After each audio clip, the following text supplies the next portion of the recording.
memakmurkan negeri, kibarkan merah putih, membawa sejahtera.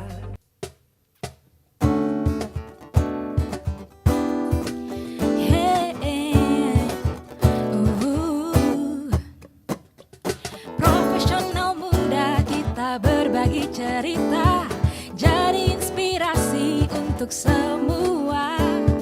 Ragam kisah tentang menggapai cita-cita, berkarya hanya untuk Indonesia. Indonesia Muda Club, Indonesia Muda Club. Yang muda yang bicara, yang muda yang berkarya untuk Indonesia. Hanya di Indonesia Muda Club. Ya, kawan-kawan, selamat datang di Indonesia Muda Club, para profesional muda BUMN. Kan kali ini kita cukup mengembirakan. Kenapa? Karena kita masuk ke studio barunya IMC, ya, dan kita bekerja sama dengan UCTV. Jadi UCTV, teman-teman dari UCTV membantu kita dari Telkom. Ini adalah sinergi yang kita bangun. Bagaimana IMC yang tadinya berada di ruangan saya dan sekarang kita di sebuah studio yang tidak jauh juga dari Kementerian BUMN. Dan kawan-kawan muda, kali ini kita akan banyak membahas hal-hal baru di Indonesia Muda Club, dan saya berharap nanti teman-teman bisa mendapatkan gambaran-gambaran bagaimana sih anak-anak muda di BUMN di luar negeri untuk berkarya bagi bangsa dan tetap bisa menjunjung atau juga membawa nama baik Indonesia dalam dunia bisnis BUMN di internasional. Profesional muda BUMN bisa apa? Aku siap untuk berinovasi. Aku bisa melawan arus untuk kebaikan bangsa. Aku bisa membuat perubahan. Aku bisa bekerja dengan jujur dan independen. Aku bisa memajukan bangsa dengan kreativitas. Kini saatnya profesional muda BUMN dan Indonesia mempunyai wadah untuk mengasah dan bertukar pikiran agar lebih kreatif, inovatif, dan solutif. Saksikan Indonesia Muda Club, diskusi cerdas dengan para profesional muda BUMN untuk Indonesia yang lebih baik. Ya, teman-teman, kita hari ini ada 4 narasumber yang menemani kita. Bisa saya kenalkan, yang pertama ada siapa? Ya, ada dari Telkomsel. Telkomsel adalah anak perusahaan Telkom yang memberikan layanan telekomunikasi di Timor Leste. Ada yang hadir, ada CEO-nya, masih muda, ada Yogi Rizkian. Kemudian ada juga teman kita dari BNI di Fajar Fidrianto di New York. Halo Fajar, selamat sore. Selamat sore Fajar. Oke, kemudian ada Yeni Wiska, ini ada dari Timah, ada di London. Ya, dari London. Kemudian juga yang keempat, narasumber kita ada Tumbur Butar-Butar, ini Wika. Tumbur ini ada, Tumbur, kau ada di mana? Selamat sore di Alger, Bang. Oh iya, oke. Ini karena orang Medan, saya harus gaya orang Medan sama si Tumbur. Walaupun dia kuliah dari UGM, dia udah Jawa betul ini. Wajahnya wajah Batak tapi hatinya Jawa. Kalau Fajar dan Yogi ini kayak gaya anak ITB nih. Ya benar nggak, Jar? Nah, ini anak-anak ITB yang masuk BNI. Kalau di Telkomsel sih masih oke lah, dia kan di teknologi. Fajar ini dulu kuliah di farmasi, tiba-tiba di BNI. Saya bingung juga nih. Harusnya dia yang menemukan vaksin corona, harusnya Fajar ini. Tapi dia lebih banyak ngurusin duit daripada ngurusin vaksin. Dan kemudian ada Yeni Ini dari Brawijaya ya? Ya ini? Hah? Oh dari Ubaya, ya dari Ubaya. Dan sekarang di Timah ya, di Timah di London. Ini adalah kawan-kawan kita, anak-anak muda yang memberikan sumbangsihnya bagi Indonesia lewat BUMN. Dan yang pertama mungkin kita akan nanya nih dengan siapa? Yogi ya? Siap, Bang. Ya, Yogi. Ya, Yogi. Yok, mau nanya nih Yok. Siap. Gimana caranya sampai lu bisa sampai di Timor Leste sana? Apakah Waduh. karena lewat Atambua atau terbang lo? Awalnya malah nih waktu itu menarik, Bang. Pertama kali saya datang lewat Singapura. Lebih aneh lagi karena waktu itu Gunung Agung meletus, Bang. Oke. Jadi flight itu cuman ada dari Bali, Bang, ke Dili, Bang. Oke. Waktu itu di Bali meletus, satu-satunya harus ke Singapura dulu, baru Singapura ke Dili. Wah, itu pengalaman pertama waktu datang ke Timor Leste. Harusnya gitu ya. dari Jakarta lu ke Kupang, dari Kupang lu naik bus, naik jalan mobil lewat Atambua. Betul. Oke. Betul, Bang. Gimana Yogi? Yogi kira-kira bisa berkarir di Telkomsel, Telkomsel dan ini gimana kira-kira sampai bisa di sana juga dalam karirnya gitu? Oke, mungkin saya mau share sedikit buat teman-teman semua yang menyaksikan. Nama saya Yogi Rizkian Bahar, saya CEO dari Telkomsel. Nah, jadi ini cucu, Bang, bukan anak. Cucu, betul. Jadi cucu perusahaan Telkom, gitu ya. Nah, kenapa namanya Telkomsel? Biar deket-deket baunya sama Telkomsel, gitu ya. Makanya sehingga masyarakat di Timor Leste lebih mengenal Telkomsel seperti apa, begitu. Oke. Dan yang hebatnya, Bang, bahwa Telkom itu memiliki anak perusahaan namanya Telin. Nah, Telkom International. Nah, inilah yang mungkin banyak orang taunya Telkom tuh IndiHome. Nah, gitu kan, Bang ya? Netflix. Nah, ini urusannya IndiHome sama Netflix. Enggak. Bahkan Telin ini namanya sangat harum, Bang, di dunia worldwide di sisi telekomunikasi. Saya kebetulan ada slide-nya. Oke, silakan. Slide-nya Nah, mungkin bisa di-share biar teman-teman tahu apa sih Telin gitu ya. Karena Telin itu kita singkat Telkom International. Jadi yang pertama tuh kita punya 4 pilar, Bang, Telkom. Telkom itu pilar pertama mobile. Nah, yang kita kenal Telkomsel gitu ya. Ini Telkomsel yang paling kuat di Indonesia. Nah, yang kedua adalah Telkom International, yaitu kita singkat Telin. Kita sudah menggelar hampir 250.000 kilometer, Bang, fiber optik seluruh dunia. Mulai dari Indonesia menuju Europe, kemudian Indonesia menuju US. Luar biasa ini. Bahkan ini 6 keliling bumi gitu. Jadi kita bukan kaleng-kaleng, Bang, internal. Jadi kalau Bang Abang bilang go global, kita benar-benar go global. Dan kita punya 10 office. Global office, salah satunya di US. Nah, ini ketemu Mas Fajar nih. Tadi saya sempat tanya, Mas Fajar katanya di New York, Telin itu punya global office di LA, Bang, di Los Angeles, California, gitu ya. Mas Karisma, kayaknya udah kontak-kontakan juga. Nah, salah satu global office yang lain adalah Timor Leste. Nah, kita membangun operator di sana. Nah, kalau di Timor Leste, pertanyaan kedua biasanya saya ditanya gini, Bang. Udah ketemu Raul Lemos sama Chris Dayanti belum? Wah, itu selalu itu. Oh, pokoknya kalau udah Yogi, saya ingat betul tuh kalau di Dili itu ada ini tempat ya namanya siapa tadi namanya? Cewek itu? Chris Dayanti ya. Ini gua kalau artis agak senior gua agak lupa memang namanya. Ya, nah saya ingat benar, Krisdayanti ini punya satu toko jual pakaian di betul, Bang, Atamor. Inilah adalah salah satu bagian dari kerjasama kita dengan Raul Lemos. Jadi kita juga bagaimana blend di local culture internal, kita juga memakai baju Thais, Bang. Jadi di sana itu Thais Timor sangat terkenal dan kita agar blend kepada socio culture-nya, baju kita pun Thais, Bang. Nah, inilah bagian dari upaya bagaimana kita bisa blend di socio-cultures di Oke. Timor Leste. Jadi saya tuh itinerary siap. Biasanya kalau teman-teman ada yang datang ke Timor Leste, saya lewatin tuh Bang rumahnya Bang. Ah ini nih rumahnya. Rumahnya besar ya, besar banget rumahnya. Ya lumayan lah Bang. Lumayan ya. Gitu.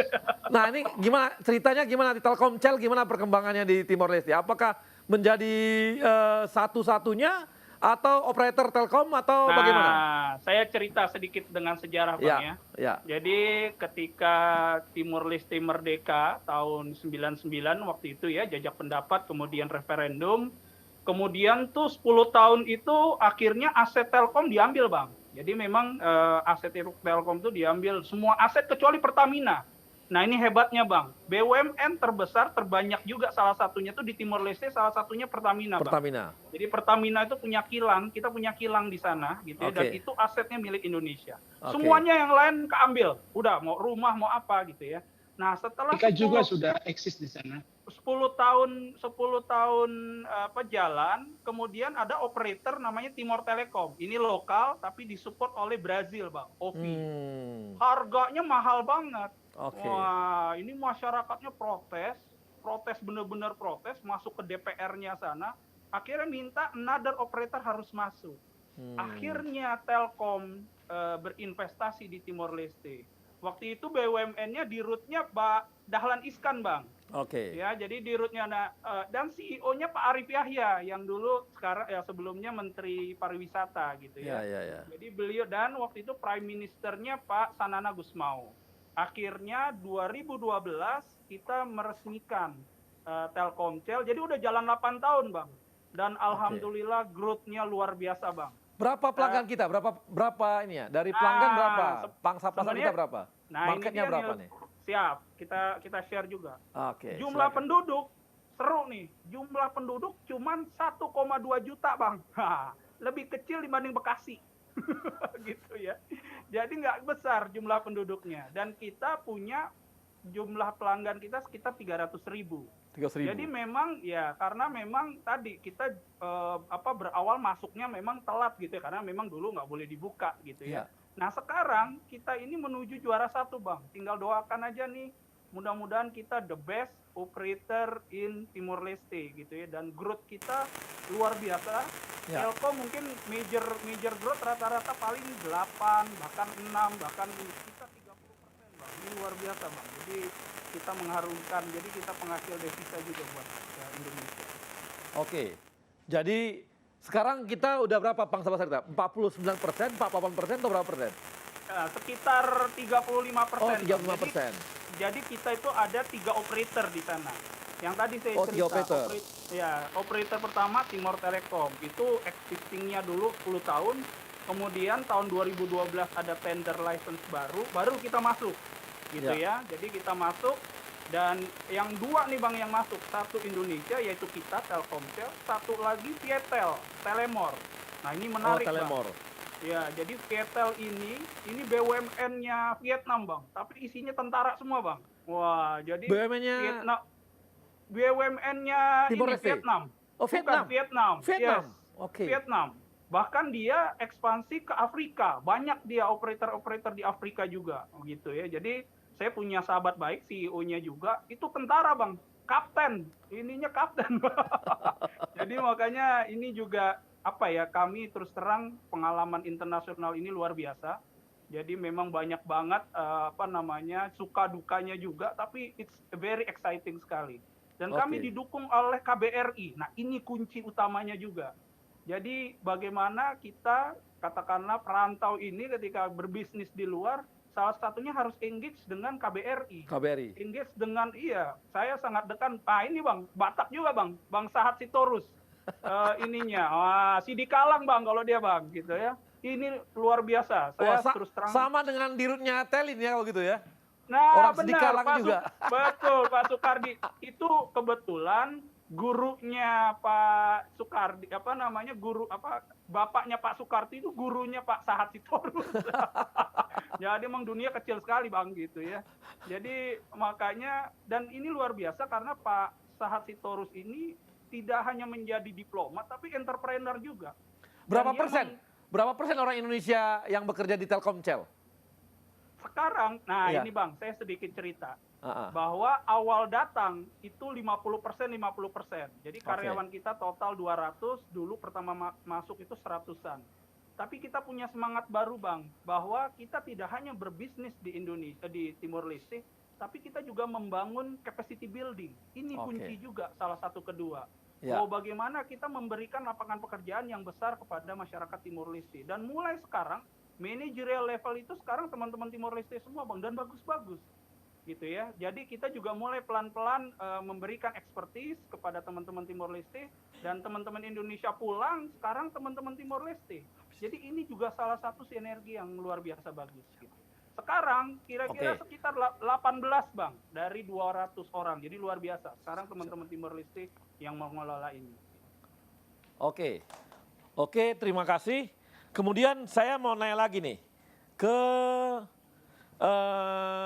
Yeni. Iya, Bapak. Yeni ya. Yeni Abang, yang Yeni Indometal ada di London. London. Ini gimana ceritanya sampai Yeni sampai di berbisnis timah di London ya? Ini perempuan lagi.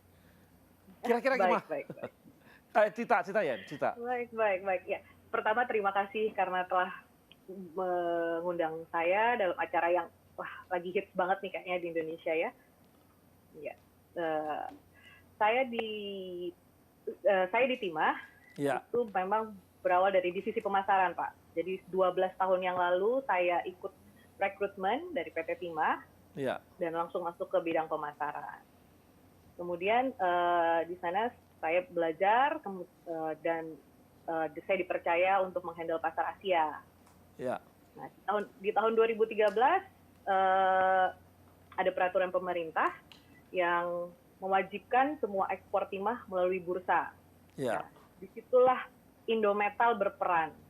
Karena tidak semua customer itu dapat bergabung dengan mudah dengan bursa tersebut. Nah, dari situ Indometal pun membesar menjadi perusahaan perdagangan,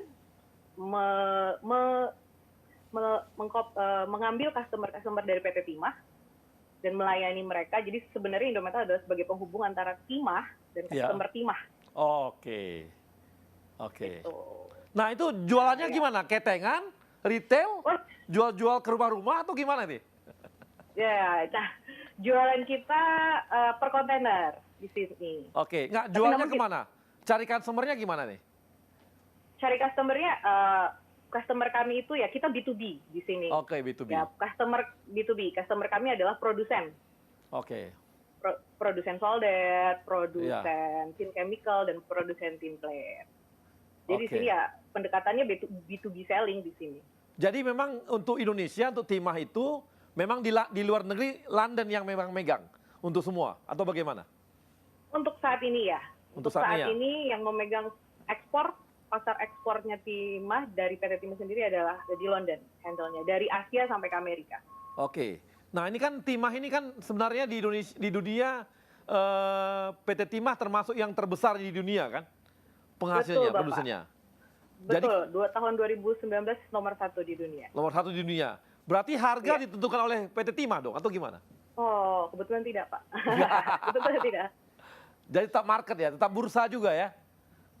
Antar bursa juga, kemudian untuk end user mereka lebih prefer tetap dengan harga London Metal Exchange.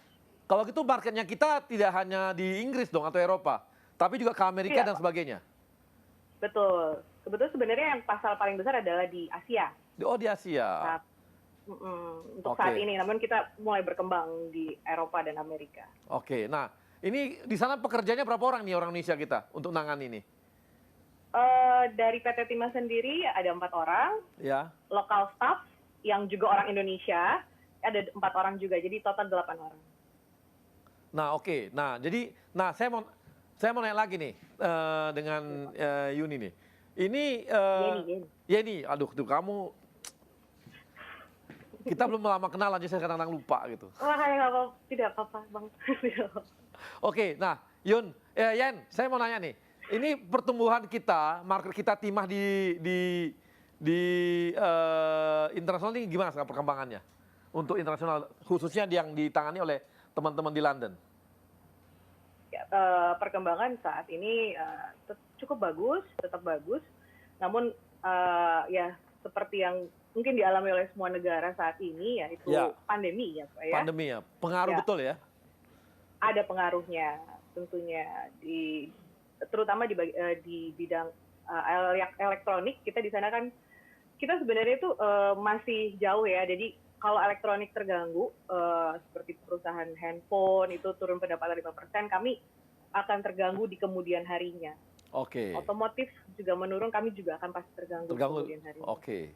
Jadi sangat pengaruh dia ya terhadap di corona saat ini coronanya cukup mempengaruhi bisnisnya Indometal kalau gitu ya? Ya, dari sisi harga juga cukup berpengaruh Pak. Oke. Nah, di luar negeri sendiri gimana untuk kan beda nih gaya di Indonesia sama di Amerika ini, bisa kasih masukan nggak untuk teman-teman di sini gitu? Ya, kebetulan tidak hanya ya setiap negara itu setiap customer tuh ada beda-beda tipenya lah ya. Oke. Pasti ada bedanya dengan perusahaan dari Jepang, dari India ataupun dari Amerika tuh beda. Kalau dengan Jepang itu benar-benar semua teliti. Negosiasi itu bisa sampai berbulan-bulan, sampai 3 bulan, 4 bulan. Itu semua tuh detail. Kalau Amerika quick dan gentleman agreement-nya harus dipegang teguh Pak. Jadi kita kalau tidak boleh berjanji nih kalau dengan orang-orang Amerika dan Eropa. Oke. Terima kasih ya ini buat kawan-kawan kita akan kembali lagi setelah yang satu ini. Silakan.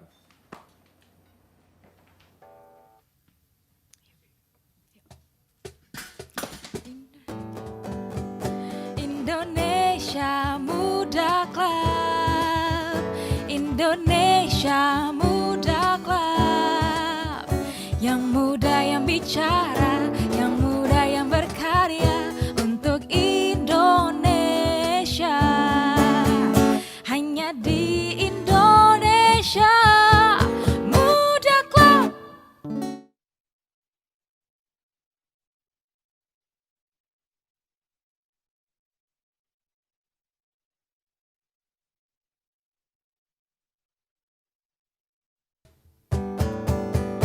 Indonesia Muda Club, Indonesia Muda Club, yang muda yang bicara, yang muda yang berkarya untuk Indonesia, hanya di Indonesia Muda Club. Terima kasih. Kita kembali lagi teman-teman profesional muda.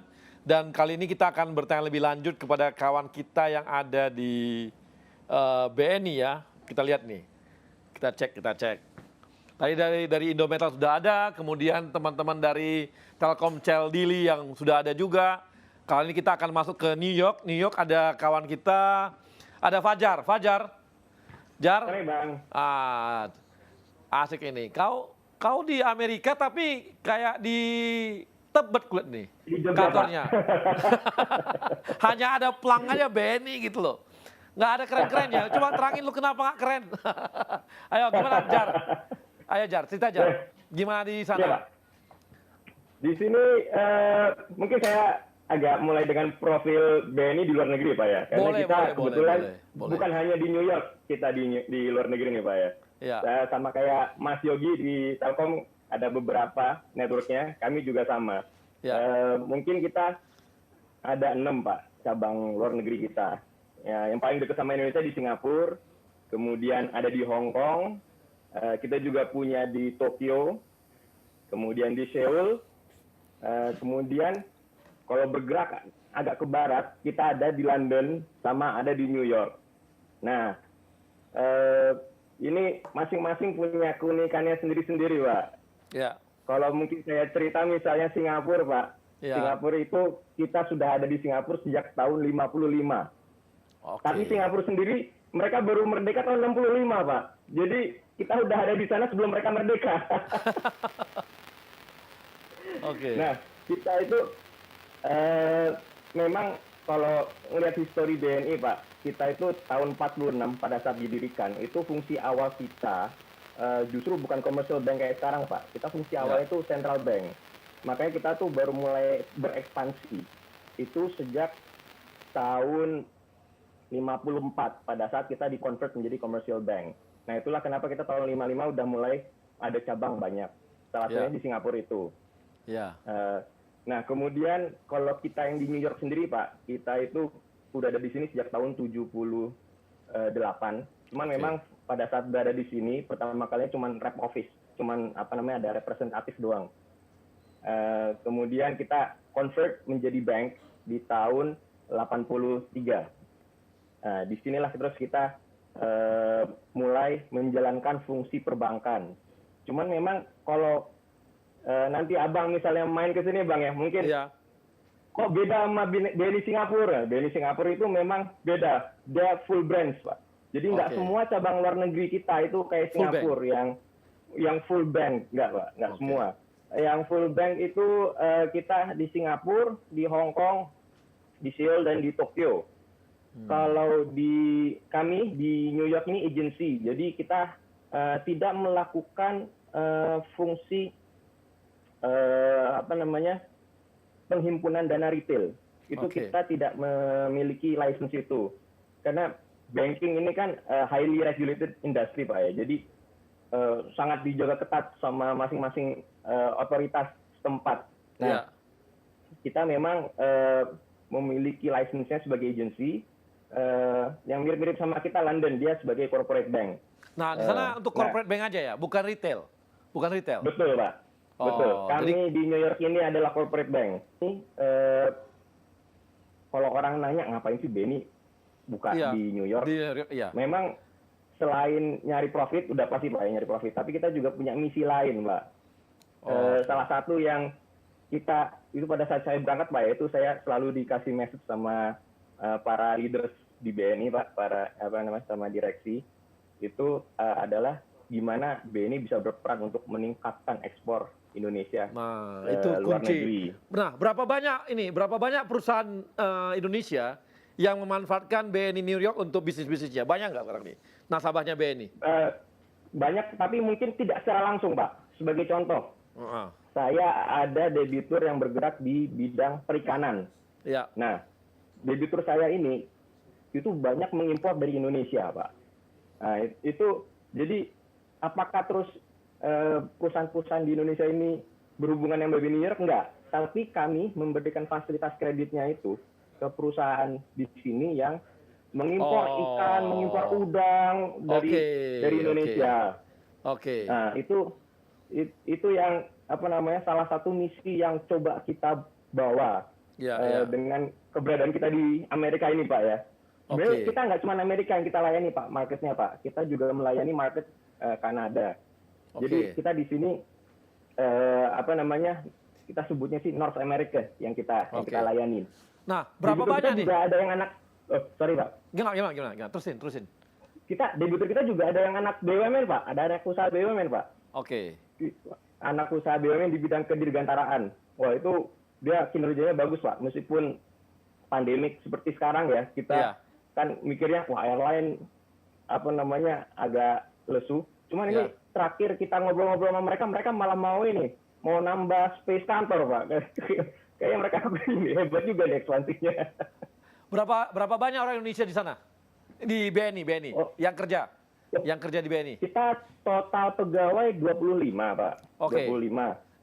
Jar, lu jangan kayak gaya laporan ke bos. Santai aja.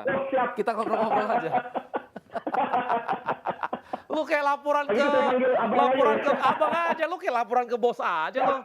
Gua nggak lagi evaluasi lu ini, enggak. Kita ngobrol aja. Siap. Kita dari 25 total pegawai Bang, itu kita 5-nya memang datang dari Indonesia. Kita sebutnya sebagai home staff. Nah, sisanya itu 20 local staff. Itu 50-50. 50% itu diaspora Indonesia, 50% memang lokal sini. Jadi kita memang juga meng-hire diaspora Indonesia yang ada di sini. Dan mereka bagus-bagus Pak. Saya acungi jempol. Diaspora Indonesia di sini kualitasnya bagus-bagus. Nah, ini besaran kapasitas kita untuk mengeluarkan kredit atau apanya itu besar nggak sih di sana? Teman-teman BNI? Memang kita ada sedikit keterbatasan Pak. Karena kita sebagai bank, Ya. Untuk bisa menyalurkan kredit, kan kita juga harus menghimpun dana. Nah, kita sebagai corporate bank, karena kita tidak menghimpun dana dari masyarakat ya, Bang. Iya, iya. Kita jadinya, kita menghimpun dananya, kita harus agak kreatif nih, harus agak breakthrough. Kita kebetulan tahun ini, kita ada program untuk isu CD, Certificate of Deposit. Kita kerjasama sama beberapa international bank. Nah, tapi yang kita sasar itu adalah investor non-Indonesia dan non-bank. Karena ada beberapa pertimbangan regulasi kenapa kita memilih pasar itu. Nah, itu itu animonya cukup besar, Pak. Karena sebagai BUMN dari Indonesia, kita itu punya persepsi resikonya bagus, dianggap low risk. Jadi menarik untuk dibeli sama banyak investor, Pak. Jar, lu udah menikah belum? Udah, Bang. Udah ya? Anak saya ada 3, Bang. Oh. Orangnya istri orang apa? Istri saya. Iya, orang Meksiko. Enggak lah, Bang. orang Padang Jawa, Bang. Gua kira lu udah cari jodoh di Amerika aja, cari orang Meksiko, enggak ya? Waduh, enggak lah, Bang. Saya masih selera lokal, Bang. Ternyata lo ini ya, tinggal di luar negeri tapi selera masih lokal ya. Iya, Bang. Jadi kesukaan lo ternyata masih rendang Padang kalau gitu. Ya, yang paling sering makan Indomie di sini, Bang. jadi kembali ke cerita CD itu ya, Bang ya. Iya, oke. Memang Jar, nanti kita ngobrol lagi, Jar. Saya mau ke teman kamu. Siapa? Butar-butar. Mana Butar-butar? Ada Tumbur. Gur. Ini Wika mana, Bur? Wika di mana nih? Di Alger. Jadi proyeknya kebetulan di Alger, Pak, ini Wika luar. Jadi kau jangan panggil Bapak. Nanti kau kayak laporan ke bosmu aja lagi nanti. Iya. Oke, Bang. Gimana? Coba cerita kenapa Wika sampai bisa di Alger? Iya, jadi sebelumnya mohon maaf ya, Bang, ini nanti karena sinyalnya ini saya udah cari yang paling bagus ini. Jadi ya, kami mengerti memang di Alger tuh sinyal jelek karena Telkomsel belum masuk. Iya, itu maksud saya tadi. Minta Telkomsel, katanya udah ada di Afrika atau yang Vietnam, kenapa Telkomsel nggak masuk ke Afrika gitu ya. Itu nanti bisa lebih bagus, Pak. Ya. Jadi kalau Wika luar negeri sendiri sebenarnya sudah mulai tahun 2006 di Dubai. Kita udah mulai merintis, tapi itu sebagai subkon gitu ya. Jadi dia bergerak terus sampai di Alger juga. Di Alger ini kita udah eksis sejak 2007 untuk mengerjakan East West Cross Motorway, jadi jalan tol tapi tanpa bayar, Pak, karena di Alger ini kaya negaranya, Bang. Jadi subsidi semua, jadi tidak ada tol gitu ya. Jadi itu sampai akhirnya Wika membuat divisi luar negeri ini menjadi valid sama eksis itu di 2011. Nah, saat ini kita sampai proyek 2012 kita ada proyek di Timur, kita sudah membuat proyek Komoro Bridge, jadi mungkin bareng sama Telkom kemarin kita udah ya. Keren itu, jembatannya keren. Ya, jadi ikonik, Pak ya. Ya, jadi kita udah nancapkan kuku kita itu nanti dilanjutkan dengan bandara di Timor Leste yang kita desain dan build bandara whole seluruh package gitu kita diakui di sana dan hasilnya cukup dibanggakan, Pak. Betul. Nah, itu terus di Malaysia, Saudi Arabia. Nah, ini tahun 2017 kita dapat di Algeria perumahan lodgement, Pak, karena Algeria ini punya program 1 juta unit apartemen untuk rakyatnya gitu ya. Jadi kita ambil baru 4.000 unit apartemen nih saat ini. 2017, 2018 kita dapat kontrak. Jadi memang kita dapat repeat kontrak di Alger ini. Ya, karena memang yang kita banggakan, Pak, Wika itu yang membanggakan adalah satu dari sisi quality, Pak. Ini kita menjadi contoh bagi kontraktor di sini semua, Pak. Di sini kita bersaing dengan kontraktor dari China, dari Turki, itu dan lokal juga ya. Kita menjadi contoh quality sehingga mereka selalu mendikan Wika bisa gini, kenapa kamu nggak bisa gitu ya. Jadi itu tadi bangun apa di sana? Bangun apa kalian? Masalah safety itu kita menjadinya karena kontraktor di sini malah tidak saya bilang Tumbur bangun apa di sana? Lagi bangun apa? Apartemen, Pak, 150 tower apartemen, Pak. 140 tower? Iya, Pak. Gila. banyak banget. Bisa Ya, minta satu? ya memang Bang. Dua Bang, dua. Jadikan dua Bang. Dua. Oke, jadi luar negeri ini memang divisi luar negeri itu udah mulai makin mengembangkan sayapnya. Ya. Jadi kita fokusnya di dua area, Bang. Ya. Area satu adalah Asia Pasifik, area kedua adalah Timur Tengah dan Afrika. Seperti kata orang ya Pak ya, ada ahli bilang bahwa 2030 Afrika akan menjadi primadona dunia. Semua orang akan ke Afrika. Nah ini Wika sudah duluan di Afrika nih, biar tahu kita lautannya. Kita jadi kita bermain di kandang kita nanti. Makanya Tumbur, karena itu Afrika, makanya orang Batak disuruh ke sana, kayak kau ini. Oke, teman-teman profesional muda, kita akan kembali setelah yang satu ini.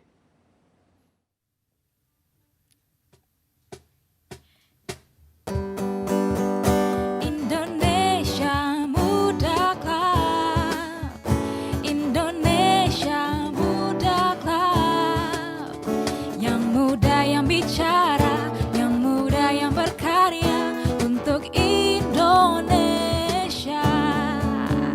Hanya di Indonesia Muda Club. Profesional muda BUMN, kita kembali lagi dan kita mau nanya nih sama teman-teman, gimana sih cara mereka merekrut karyawan? Apa langkah-langkah mereka sehingga mereka bisa mengambil karyawan? Oh ya, saya ambil yang ini, saya ambil yang ini. Apakah sama dengan gaya di Indonesia atau apakah ada cara lain yang kita lihat? Nah, kita akan mau nanya nih sama teman-teman kita yang ada di. Nah, saya mau nanya pertama ini dengan Telkomsel. Telkomsel, gimana nih, Riz? Yogi itu gimana kira-kira Yok? Lu cara lu rekrut orang gimana di sana? Apakah karena ini kan beda budayanya, apalagi Timor Leste nih, lain betul nih. Apakah ada paksaan dari pemerintah harus ambil yang seperti ini gitu? Gimana? Sebenarnya tidak. Jadi memang ada aturan bahwa harus menggunakan ini lokal. Itu wajib lah ya. Tentu kita berbisnis di Timor Leste tentunya harus merekrut lokal. Dan kami juga merekrut orang-orang yang terbaik, Bang. Artinya orang-orang lokal yang terbaik gitu ya di Timor Leste. Dan ini yang luar biasa, salah satu karyawan kita bahkan dinobatkan sebagai Best Telkom Employee 2019. Ini baru pertama kali dalam sejarah malah orang Timor Leste menjadi Best Employee-nya Telkom gitu ya. Itu terbukti bahwa kita merekrut orang-orang yang bagus di Timor Leste dan kalah bersaing. Gitu ya. Kita juga tanamkan culture-nya Telkom, bahwa kita punya core values, kita tanamkan itu juga Bang. Jadi memang saya mau nanya nih, sebentar, ini kepada teman-teman di Jasara Harja, terima kasih yang sudah nobar.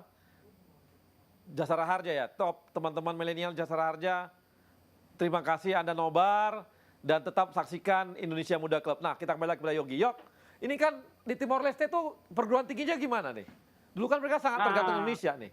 Nah, apakah SDM-nya bagus-bagus nggak atau gimana? Ya, memang secara head to head ya, kalau memang dibandingkan oleh Indonesia, tentu Indonesia masih jauh lebih baik. Tapi mereka punya kayak UI, Bang. UI-nya itu namanya UNTL, University National of Timor Leste.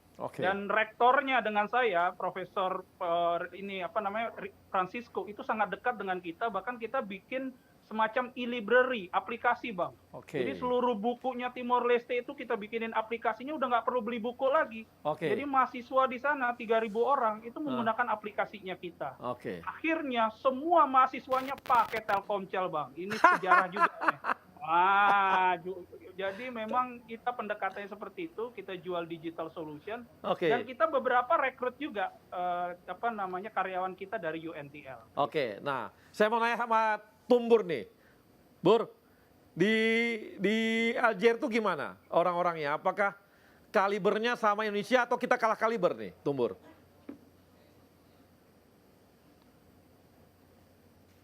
Gimana, Bur? Halo, Tumbur. Ya. Sorry Pak, ini tadi disconnected ya. Silakan Pak, coba.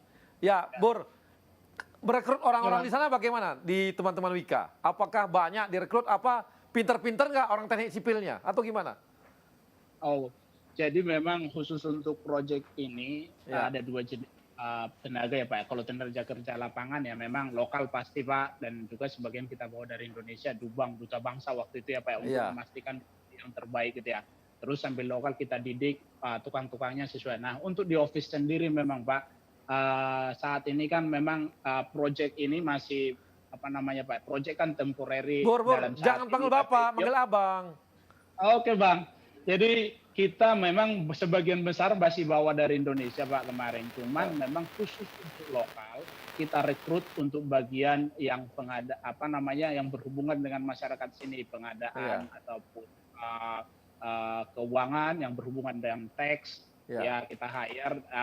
Yang untuk engineer juga kita hire untuk karena ini ada pekerjaan desain juga, jadi untuk yang berhubungan dengan code atau regulasi dari Aljazeera sendiri gitu Pak. Tapi memang porsinya masih cukup sedikit Pak untuk yang dari lokal. Nah ini kita dari Indonesia yang kita bawa, tapi sama aja. Tapi seperti yang Bapak bilang, Abang tadi bilang, gimana caranya kita membujuk mereka, karena khusus untuk Aljazeera ini kan bagi Indonesia masih dunia ketiga mungkin gitu Bang. Iya. Siapa sih yang mau ke sana gitu, tapi kita kasih tantangan terhadap teman-teman itu,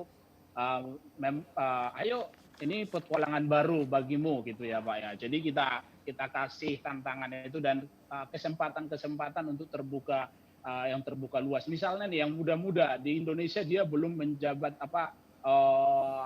tingkatan yang lebih tinggi. Ke sana kita kasih tingkatan yang lebih tinggi. Ayo kamu bisa nggak dengan posisi ini, buktikan gitu ya. Jadi gitu Pak. Bur, aku mau nanya, kenapa kau bisa sampai sana Bur? Kenapa kau yang dipilih? Emang kau jago? Iya. Ini susah sinyal dia. Jadi harus bilang apa lagi Bang? Iya, jadi memang kalau saya sendiri Bang sudah pengalaman dulu di Aceh pada saat Bang, tsunami. Iya. Saya diutus ke sana juga untuk menyelesaikan pembangunan 4.000 rumah untuk bantuan tsunami di tahun 1.500. Saya di sana Bang. Ya. Terus terakhir proyek saya di Indonesia itu bandara terminal. Oke. Jadi yang berat-berat sama kau ya, kau kerjain ya? Yang berat-berat ya? Ya. Ya itu yang saya ceritakan yang beratnya aja Bang. Kalau yang ringannya nggak usah diceritain Bang. Jadi, nah ini kan supaya teman-teman yang di sini, yang di Indonesia mana tahu dia mau berkarya di luar negeri, ini kan perlu belajar sama Tumbur nih. Artinya di mana ada buaya, Tumbur datang, kan gitu kan? Ya memang Bang harus berani menghadapi resiko Bang. Ini kita bilang bahwa di Aljazeera itu nggak gampang. Saya sendiri Bang, ini kan budayanya memang beda gitu ya. Tapi kita harus adaptif sesuai agile gitu ya. Kita harus agile. Salah satu nilai Wika itu adalah agile. Bisa. Keluarga dibawa, keluarga. Keluarga enggak Bang, karena di Indonesia aja biar lebih nyaman Bang. Ini jangan-jangan supaya ketemu orang Afrika ini kau. Tapi Afrika Arab. Kan Afrika Arab. Iya, Afrika Arab. Ya, Afrika Utara, Pak, ya. Afrika Utara kan?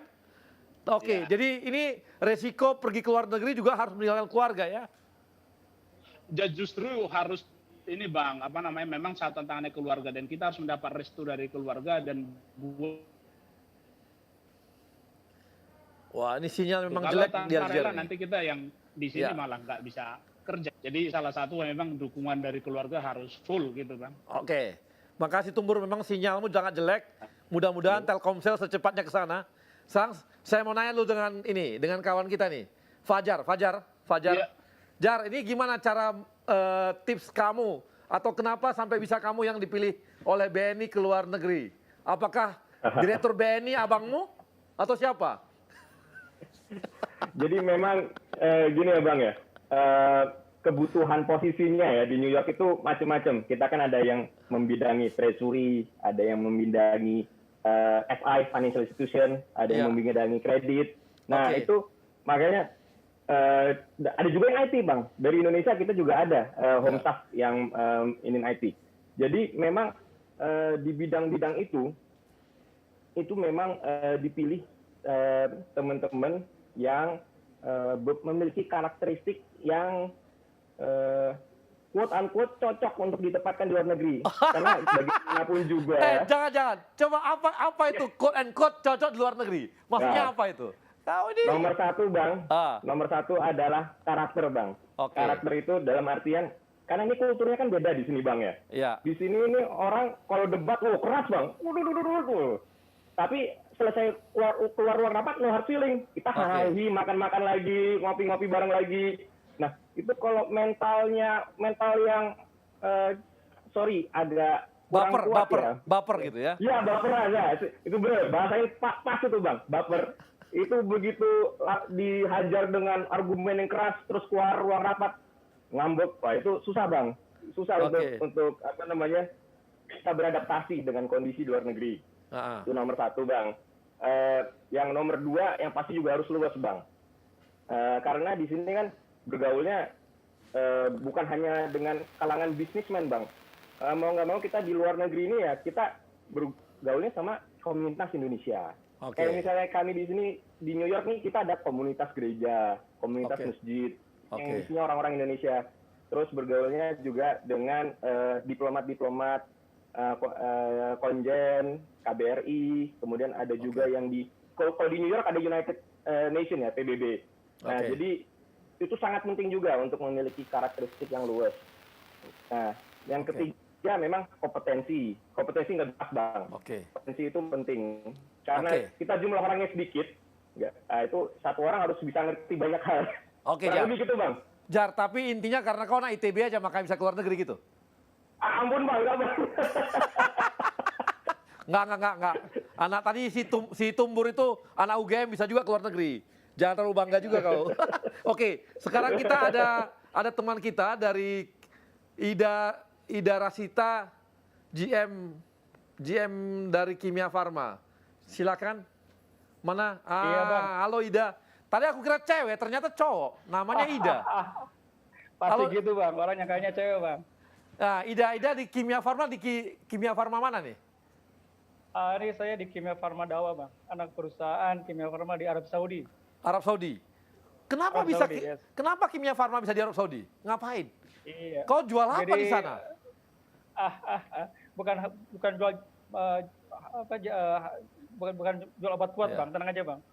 Jadi ini rencana ceritanya bahwa Kimia Farma ingin melakukan ekspansi bisnis ke luar negeri, Bang. Sebelumnya Kimia Farma udah punya bisnis secara trading, ekspor barang. Sekarang ingin membawa entitas bisnisnya keluar.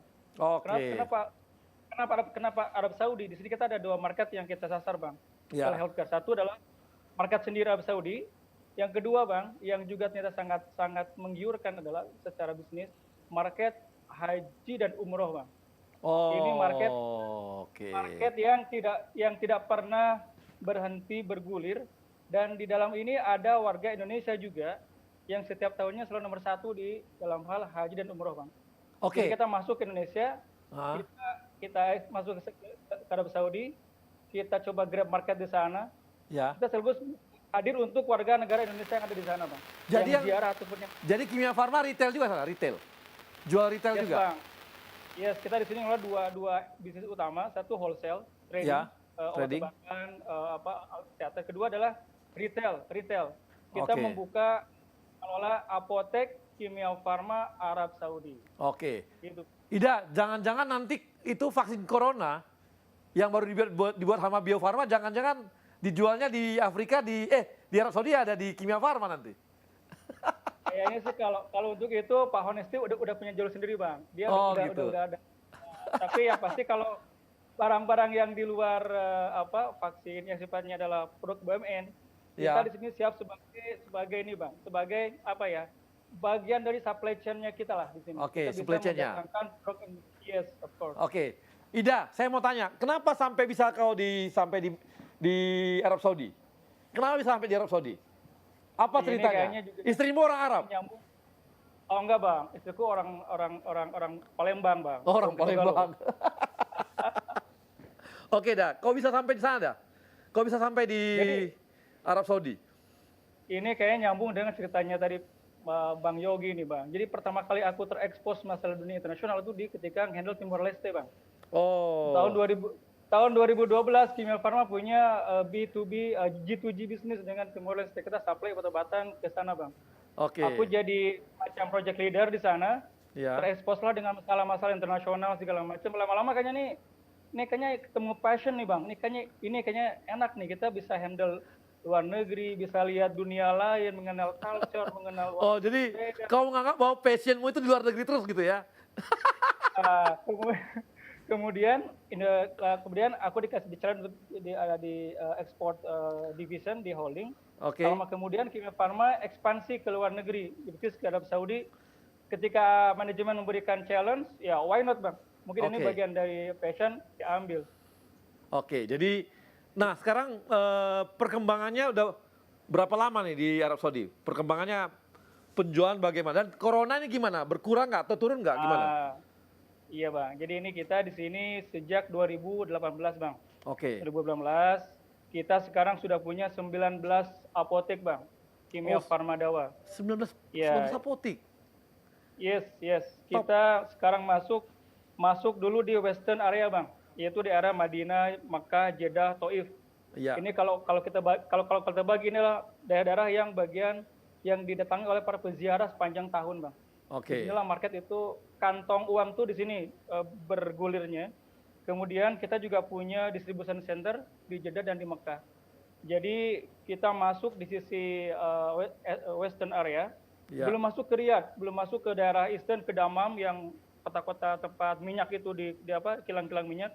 Kita masuk dulu di ada Western area, Bang. Okay. Kemudian masalah bisnis corona, yes, of course ini juga ngehit banyak bisnis di sini. Tapi sebagaimana juga yang lain, selaku talent-talent yang relatif muda lah, Bang, kita selalu mencari opportunities dalam hal di tengah-tengah difficulties. Yeah. Selalu ketemu nih, Bang. Bahkan ternyata bagi beberapa hal, bagi dunia kesehatan, corona adalah seperti blessing in disguise. Yeah. Really, Bang. Orang lain collapse, kita bisa jualan masker, jualan hand sanitizer, jualan multivitamin. Yeah. Justru kita punya peluang yang ada di sana. Tapi kan menurun haji dan yang umroh dari Indonesia. Betul. Nah, betul, ini Bang. pengaruh nggak? Ini juga sangat pengaruh karena Saudi ini ternyata secara ekonomi ziarah ini merupakan bagian dari backbone. Bahkan di tahun 2030 mereka ingin haji dan umroh sebagai backbone utama, Bang. Mereka sadar sekarang minyak udah habis, akan ditinggalkan. Mobil listrik, Elon Musk segala macam sudah di depan mata, orang udah nggak bisa lagi ngelak. Mereka lari ke tourism yang mana? Yang inilah. Mereka ingin kembangin. Nah, begitu ini ada kehit dalam hal corona lumayan, Bang. Mereka agak sedikit drop, tapi mereka tetap punya planning bahwa setelah ini selesai bahwa vaksin akan sudah diproduksi. Next time mereka akan extend tourism ini sebagai bagian dari part of backbone-nya mereka. Jadi Ida, saya mau nanya, berapa orang Indonesia ada di sana di Kimia Farma? Home staff kami di sini yang dari Indonesia ada 5 orang, Bang. Oh, 5 orang. Oke. 5 orang. Yang lokal? Kita pegawai yang lokal ada kita rekrut di sini ada sekitar 5 orang. Kemudian total pegawai kita 150 orang sekarang yang ada di kita. Mostly orang Mesir, Bang. Karena ternyata di Middle East. Yes, Mesir, Pakistan, Bangladesh, Syria di area Middle East. Jadi kita bergaul dengan mereka dengan background secara culture adalah culture Timur Tengah nih, Bang. Berapa culture Arabik? Berapa wanita, berapa laki-laki komposisi pegawai? Ini dia yang kok langsung ketawa nih? Agak menarik nih, Bang. Jadi aku yakin lah kawan-kawan juga di negara lain punya yang namanya country specific ya, Bang. Bagaimana mereka punya spesifikasi. Nah, Saudi ini baru 2018 mereka ngasih space buat para wanita, Bang. Sebelumnya mereka tidak boleh untuk tampil di dalam perusahaan. Baru 2018 mereka ngasih peluang bisa drive sendiri, bisa bekerja. Sampai hari ini kita masih totally 100% laki-laki, Bang. Oke. Kita sedang berusaha mendatangkan yang perempuan karena bagian dari juga insentif bagi kita juga nantinya. Oke, Gitu, Ida. Bang. Kita akan sambung lagi setelah nanti setelah yang segmen berikutnya. Dan Profesional Muda kita akan kembali lagi yang setelah yang satu ini. Indonesia Muda.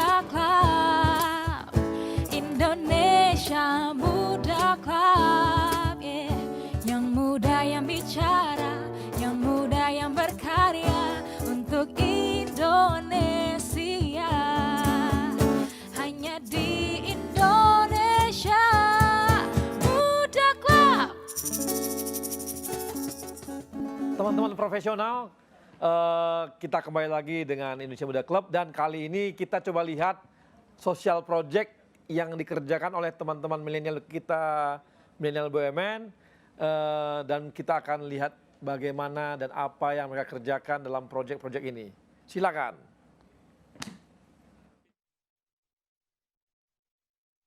Halo Sobat BUMN, perkenalkan aku Wanda, aku Nadia, kami dari Bank Mandiri. Kami lagi perjalanan ke SDS, Budi Karsa, Teladan. Perjalanan kami sekitar 70 km dan ini emang benar-benar dikelilingin tebu semua ya. Ikutin terus perjalanan kami ya.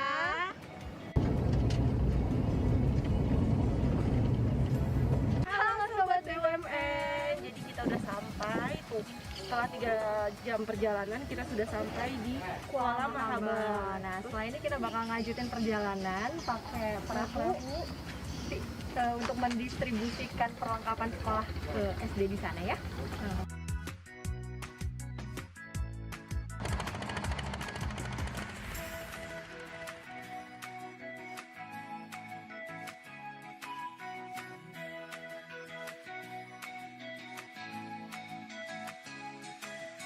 Ya, buka mata, balik kanan. Balik badannya, dilihat tasnya. Dibuka tasnya. Seneng nggak? Ayo teman muda, ada apa di dalam? Nanti pastinya jangan buang sembarangan ya. Ya, dan ada matanya. Iya.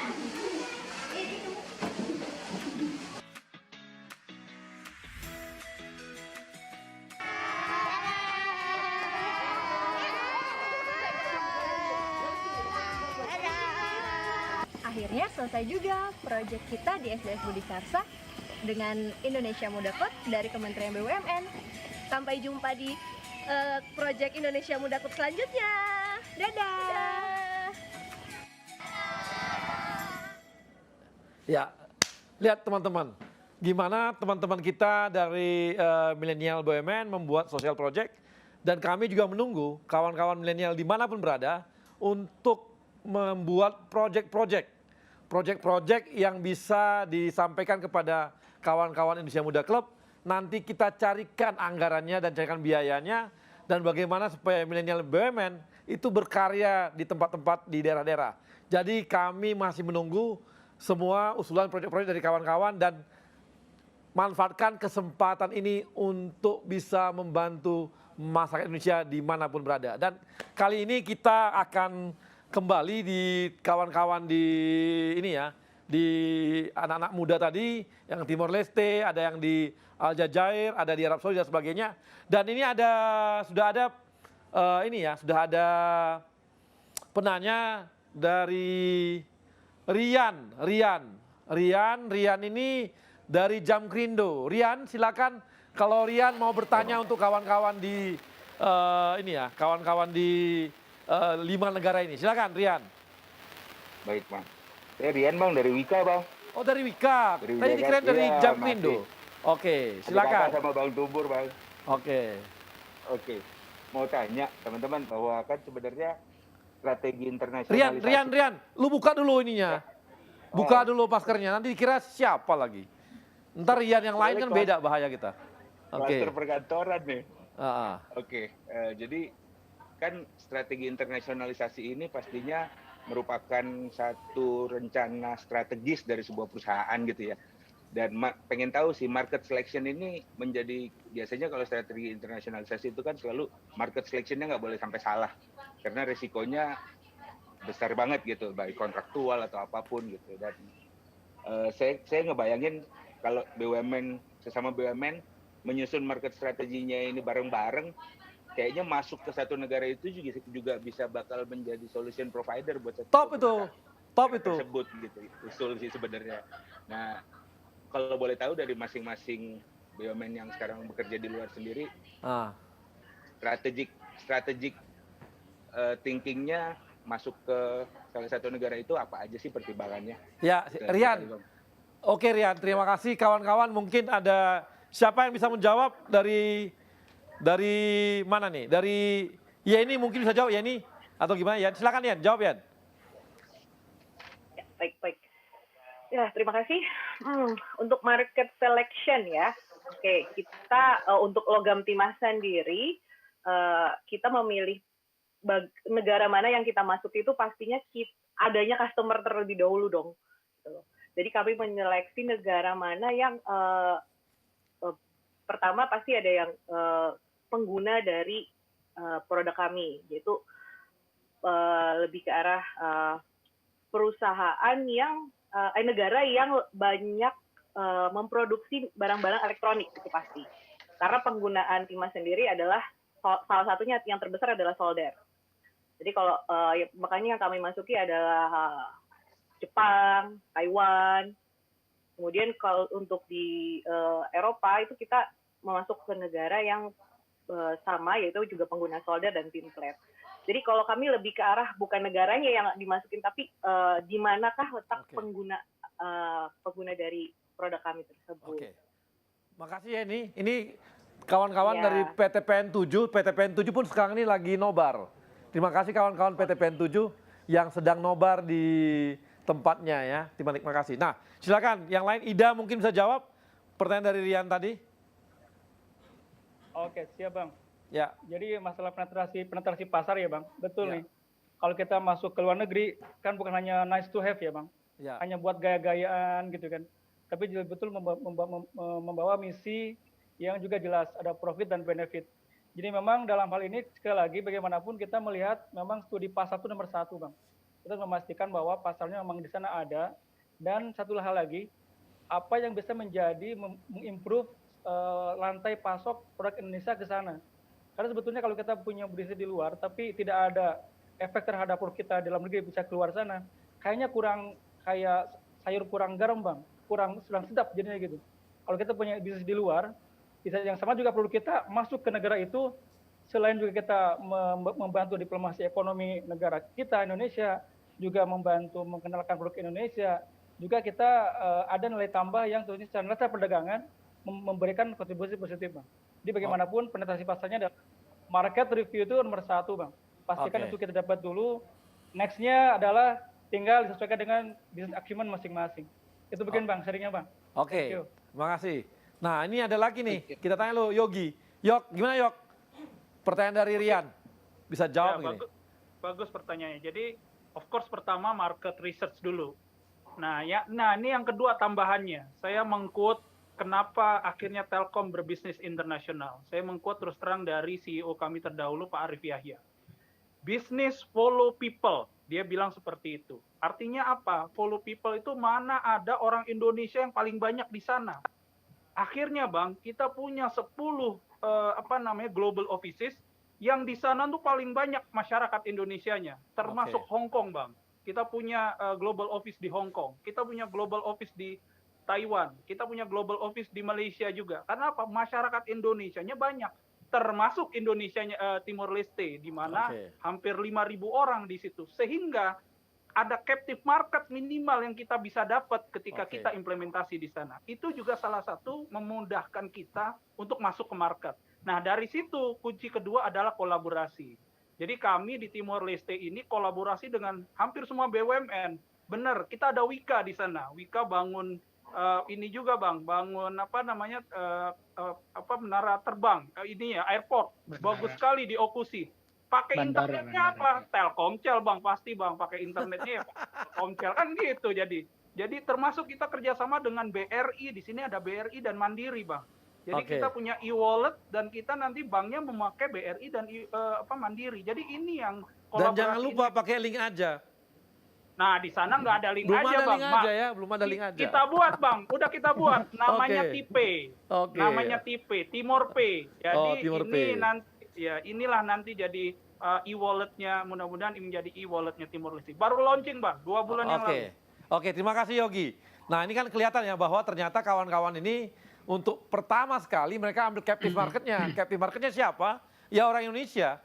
Kalau tadi Kimia Farma lihat bahwa banyak haji, banyak umroh, ya ada umroh itu adalah orang Indonesia, maka yang diambil captive marketnya adalah orang Indonesia. Mungkin BNI pun demikian. Yeni yang agak berbeda. Yeni kan dia kalau bermainnya ini ya, ada yang memang dia bulk lah, besar Komoditi banget. kita, Pak. Ya, komoditi jadi lain, bukan retail. Oke, ini ada pertanyaan dari kita, ada Tami dari Jamkrindo. Silakan Tami, mau bertanya sama siapa?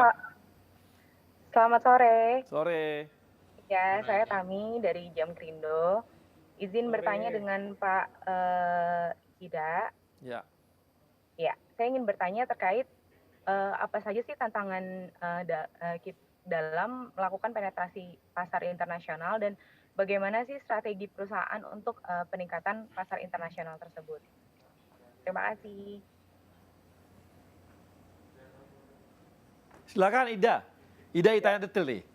Ida kau ditanya karena kau ganteng mungkin. Kau pakai jambang, pakai bulu-bulu gitu. Langsung Tami tertarik sama kau. Kan sesuai kearifan lokal, Bang. Sesuai kearifan lokal, harus menyesuaikan. Iya, makasih Mbak Tami ya, atau Dek Tami, saya nggak tahu nih. Mungkin Dek Tami aja deh, biar lebih akrab. Jadi memang tantangannya adalah kalau kami di dunia bisnis healthcare, untuk masuk ke pasar itu adalah bagaimanapun juga kita harus memahami yang namanya regulasi terkait bisnis kita. Karena hampir sebagian besar country risk itu terkait dengan masalah regulasi.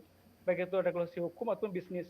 Contoh misalnya kalau kita masuk ke pasar Saudi ini, dia punya standar Saudi FDA yang sama dengan Saudi Amerika. Saudi American FDA. Artinya apa? Kita harus betul-betul mempertimbangkan apakah secara produk kita pun bisa memenuhi market tersebut. Yang kedua, kita juga melihat bahwa bagaimana misalnya Saudi ini dia mengacu ke mana sih? Dia mengacu pasarnya ke mana? Dia mengacu ke pasar Eropa dan Amerika. Maka kita pun juga melihat bahwa bagaimana style kita masuk ke sana sehingga bisa diterima oleh pasar. Kalau kita bicara pasar lokal Saudi ya Bang. Tapi kalau kita bicara lokal yang tadi, yang segmented kayak Indonesia, kayak kita lebih tahu lah bagaimana kita menghandle bisnis segmen tersebut. Itu mungkin sementara Bang. Oke. Makasih. Ada lagi pertanyaan tadi dari siapa? Ada yang baru lagi?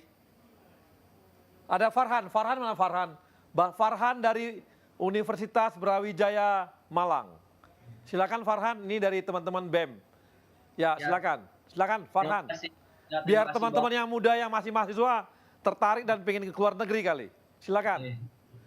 Ya, terima kasih Bang. Ini menarik ya karena banyak dari teman-teman BUMN juga, Mas-mas dan Mbak, itu dari BUMN yang berasal dari negara-negara di berbagai kontinen. Nah ini saya pengen nanya ya, di situasi COVID seperti ini nih, jadi hambatan secara internasional bagi perusahaan BUMN dalam bersaing seperti apa? Serta kayak market positioning sekarang itu misalkan BNI di New York, terus juga Wika di Alger, dan juga Telkomsel tadi ya, yang di Timor Leste seperti apa gitu dengan perusahaan-perusahaan ini. Kan saya juga pengen tahu gitu sebenarnya. Gitu. Mungkin itu sih pertanyaan dari saya gitu. Terima kasih. Oke, silakan. Mungkin ada yang bisa jawab. Fajar bisa jawab Jar. Silakan Jar. Siap Bang, siap. Oke, Mas Farhan ya Mas ya. Pertanyaan bagus tuh Mas. Jadi memang COVID ini sebuah tantangan ya, tantangan tersendiri. Ini nggak pernah kita rasakan sebelumnya. Sebagai sebuah lembaga keuangan ya, yang pasti itu operational risk. Operational risk itu pertama, karena yang tadinya kita bisa kerja operational bank itu bisa kita kerjakan di kantor, tiba-tiba kita tidak bisa ke kantor. Nah, itu kita dituntut untuk cepat beradaptasi. Jadi agile mentality-nya ditantang di sini. Nah, disinilah kita BNI itu kebetulan memang sebagai bank kita kan punya banyak SOP kita tuh cukup rigid ya. Jadi kita juga ada yang namanya BCP protokol. Begitu ini COVID melanda, itu BCP protokol kita langsung on. Terus ini apa sih yang harus kita lakukan?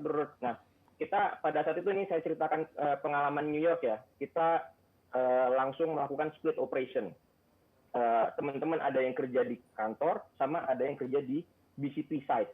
Itu remote site. Ya, itu kenapa kita pecah? Karena untuk mengurangi terjadinya atau resiko penularan. Tapi seiring berjalannya waktu ternyata tambah parah. Kebetulan New York itu adalah epicentrumnya COVID di US pada saat itu. Ya. Jadi kita mau nggak mau benar-benar kita kurangi jumlah pegawai yang datang ke kantor dan yang datang ke BCP. Ya. Nah itu tantangan tersendiri karena yang kita terbiasa kumpul bareng kalau ada masalah hadap-hadapan ngobrol, ini gimana nyelesainnya? Ini sekarang kita jadinya harus virtual. Nah, dengan virtual ini ada tantangan tersendiri. Apa itu? Cyber security. Jadi teman-teman IT itu mau nggak mau harus cepat belajarnya untuk gimana menutupi hole-hole di cyber security ini. Itu operational risk. Kemudian kita sebagai bank kita ada yang namanya credit risk. Nah, apa itu credit risk? Itu adalah resiko gagal bayar dari debitur kita. Kita itu tidak bisa dipungkiri dengan adanya COVID ini. Debitur-debitur kita yang tadinya mungkin katakanlah penjualannya tahun lalu 100, mungkin tahun ini nggak 100 lagi. Ya. Kan kita expect-nya tumbuh ya. Tahun lalu 100, tahun ini 120. Tapi dengan adanya ini, perekonomian melambat. GDP di Singapura, kalau di Indonesia kan sudah mulai resesi ya. Sudah Indonesia belum. Indonesia bagus belum, Pak. Korea, Betul. Korea. Ini Amerika sudah masuk resesi. Jadi memang kategorinya agak beda kalau di Amerika ya. Belum kelihatan 2 kuarter tapi sudah dikatakan resesi. Okay. Nah, itu kita langsung melakukan stress testing. Stress testing. Ini debitur kita mana-mana aja nih yang berpotensi. Pada saat itu mungkin belum jadi pandemi kita ada stress test ya. Pada saat masih di Wuhan, itu kita langsung stress test. Itu debitur kita mana-mana aja nih yang berpotensi. Nah, kita dari daftar stress test tersebut, kita akhirnya ada beberapa yang kita sell down akhirnya. Sell down itu maksudnya kita lepas nama-nama tersebut untuk mengurangi exposure resiko. Nah, begitu pandemi melanda US, itu stress testnya lagi itu. Turut mana lagi nih debitur-debitur kita. Alhamdulillahnya BNI New York ini kita portfolionya banyak di healthcare, kemudian di telecommunication, sama di teknologi. Itu cukup resisten terhadap pandemi ini. Ada faktor hokinya kita memang. Kita pada saat ekspansi dulu itu resiko makro perlu kita pertimbangkan. Jadi kita menyasar 3 industri utama ini. Nah, itu tantangannya ya. Oke, Jar. Thank you, Jar. Nah, ini teman-teman. Oke, teman-teman ada pertanyaan dari Nursi ya, Nursi Nur. Ini nanya nih ke kawan-kawan di ini. Ini bagaimana strategi kita untuk meningkatkan kapabilitas dari kawan-kawan di luar negeri supaya bisa menghadapi market di negara tersebut. Jadi ketika kita ekspansi tidak lagi ke market captive marketnya, ini strateginya apa gitu untuk menghadapi market baru. Nah, sini ada kalau mungkin Tumbur ya, mungkin bisa ya. Oke. Nah, untuk market luar negerinya Wika ini memang ada beberapa hal. Satu adalah tadi sudah disebut kalau memang captive market ataupun existing market kita udah dapat melalui repeat order ya. Jadi dengan portfolio kita yang bagus, kita di suatu negara itu sudah selalu dapat repeat order gitu ya. Nah, yang kedua memang sejak tahun 2012 kita udah kerjasama dengan Kemenlu. Jadi Kemenlu itu secara quote menjadi marketingnya Wika di semua negara. Jadi kita kerjasamanya cukup bagus. Ada potensi pasar kita tidak lanjutin. Nah, kerjasama dengan Kemenlu ini memang sangat-sangat erat maupun marketing maupun operasional gitu ya. Nah, yang ketiga untuk marketnya bisa di-create dari Indonesia sendiri. Beberapa BUMN kerjasama. Ya seperti misalnya kita udah bersama dengan Angkasa Pura II mau mengoperasikan bandara di Afrika misalnya, atau Inka mau membuat KAI kereta di Afrika. Kita nanti konstruktornya kita, membangun bandaranya kita maupun investasi seperti itu. Nah, itu kita meng-create sendiri. Nanti secara bilateral negara itu akan mengasih garansi, bagaimana negara itu mengasih garansi ke proyek-proyek tersebut. Nah, itu bisa membuat kita lebih aman investasi maupun proyek kita gitu, Bang. Oke, makasih Tumbur. Nah, saya mau tanya sama kawan-kawan, apakah di tempat kawan-kawan masing-masing, negara masing-masing, itu ada nggak jaringan atau tempat ngumpul-ngumpulnya teman-teman BUMN? Misalnya dengan BRI, dengan Mandiri, atau kalau gitu, atau yang lain. Ada nggak tempat ngumpul-ngumpulnya? Ya, saat ini sih tempat ngumpul sih masih belum, tapi kita biasa bersama di KBRI, Pak. Jadi KBRI ada acara kita kumpul dan siap. Di New York gimana? Di New York gimana, Jar? Ada nggak? Kita cukup dekat, Bang.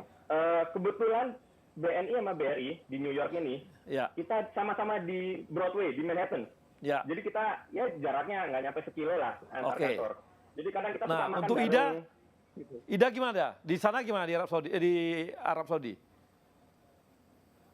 Kita mostly di bawah koordinasi dari KJRI, Bang. Di sini kita berkumpul dengan teman-teman. Contoh yang paling dekat kita dengan teman-teman dari Telin, Bang, sebelumnya. Kita dengan Telkom kita dekat. Karena gini, kita bisa tahu di mana orang bisa berkumpul itu dari teman-teman Telin, Bang. Ketahuan di mana kita buka di sana kita punya apotek. Pas banget ininya. Kawan-kawan, saya mau beritahu ya. Kawan-kawan mau saya beritahu nih. Pak Erick Thohir itu akan punya konsep besar mengenai BUMN di luar negeri. Ya. Kemarin kan beliau sudah mengatakan bahwa kita akan ekspansi ke luar negeri. Ya, BUMN akan ekspansi ke luar negeri dan beliau akan punya kejutan untuk semua BUMN yang ada di luar negeri. Nanti kejutan ini tunggu aja tanggal mainnya. Yang pasti akan membuat BUMN kita akan sangat kuat di luar negeri dan akan lebih kompak, bisa mengatur market bersama-sama, bisa melihat peluang-peluang sama-sama, sambil bisa memanfaatkan kekuatan masing-masing BUMN. Tapi saya belum bisa ngomong nih apa yang akan dihasilkan oleh dikeluarkan oleh Pak Erick Thohir. Tapi kemarin kami rapat kemarin beliau sudah mengatakan akan menghasilkan sesuatu untuk BUMN-BUMN di luar negeri. Kita akan tunggu nanti dan teman-teman profesional muda, terima kasih karena Anda sudah menonton acara kita, sudah mendengarkan apa yang telah disampaikan oleh kawan-kawan dari luar negeri, bagaimana peluang-peluang di sana, bagaimana langkah-langkah mereka, bagaimana market yang mereka buka, kemudian juga bagaimana mereka menghadapi budaya dan juga market yang ada, dan yang pasti mereka tetap berusaha untuk memperkuat Indonesia semakin global. Dalam hal ini adalah produk-produknya. Jadi kawan-kawan, terima kasih atas perhatiannya untuk hari ini. Dan kita akan kembali lagi di Indonesia Muda Club episode mendatang. Tapi sebelumnya, saya juga berikan terima kasih kepada sponsor yang sudah mensponsori acara Indonesia Muda Club. Kawan-kawan dari Jamkrindo, kawan-kawan dari BNI, dan kawan-kawan dari PLN. Terima kasih. Sampai ketemu lagi.